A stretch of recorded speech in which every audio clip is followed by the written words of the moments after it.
पूर्वी ना हो बाकी तनी मनी ओकरा के छू के निकल जाए। पिया प्रदेश में मेहरारू को तरीका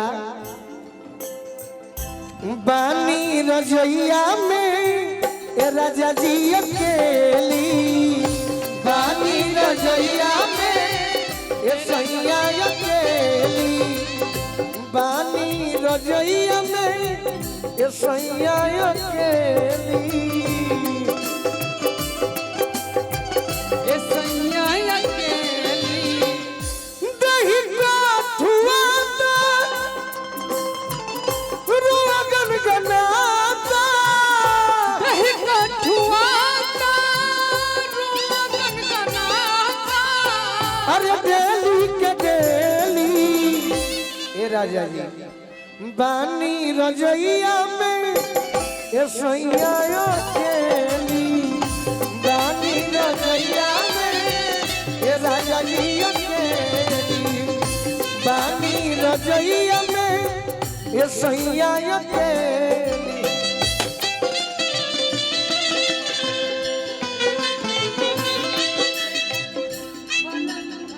चलो तो है ना लगे ना लगे चलो ये अच्छा उजेरा लागेल और बुझाला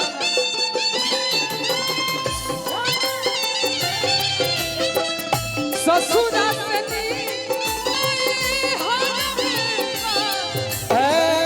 बानी रजैया में ये सैया अकेली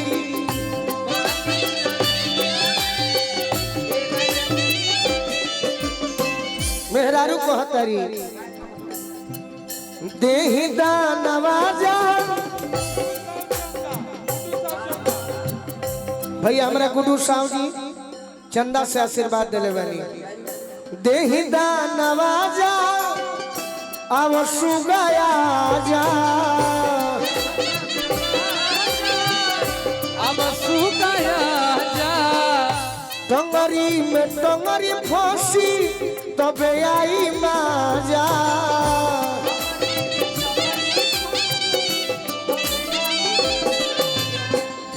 चल शीतल मचल कुहका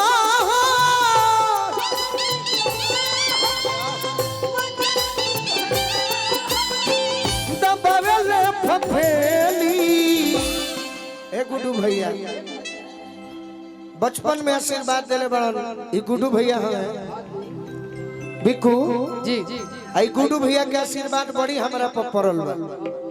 लुधियाना में एक दिन खातिर प्रोग्राम होखे वो घरी तो लोकल ट्रेन में जाई जा बाकी एक दिन के प्रोग्राम के बाद 5-5 दिन का बाबू बड़ी हमारे कमल ने बड़े पिताजी के आज भी हमें दिन भुलाई लेना है। अरे कि बानी रजैया में कुछ कहो का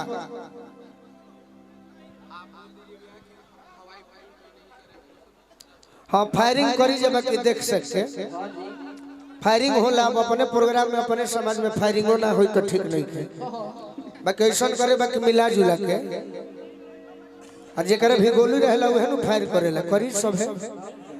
अरे के बहानी रजैया में सैया के बहानी रजैया में बहानी रजैया में ये राजा जी के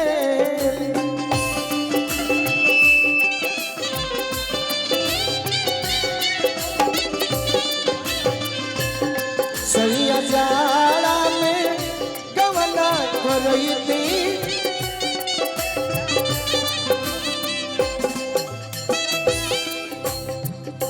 बानी रजैया में ये सैया के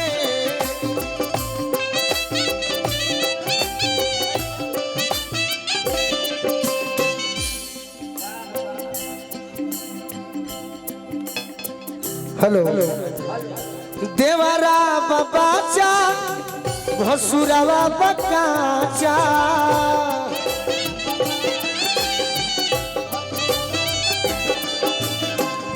जाड़ के जुगाड़ जो है मारे के हूँ माचा जड़ जाए भाई। जो है मरते हुए हमनी के बड़ भैया आलोक भैया के तरफ से बहुत बहुत आशीर्वाद मिलल। आलोक भैया तो बानी के जो हमने कलाकार के बुझत नहीं, हाँ जी ये अच्छा बात बा। सही माई के कृपा बनो रहो। रहल बात संजय चाचा के, तो उस समय में आशीर्वाद दिले बनी कि उहे आशीर्वाद बा तो आज बा कि समाज के नाम रोशन करे के मौका मिलल बा। और उरा सब आशीर्वाद दी हमने के गीत संगीत गा के अपना समाज के नाम जरूर रोशन करोगे। जय हो बाबा ये शिकारी सुतलया कवारी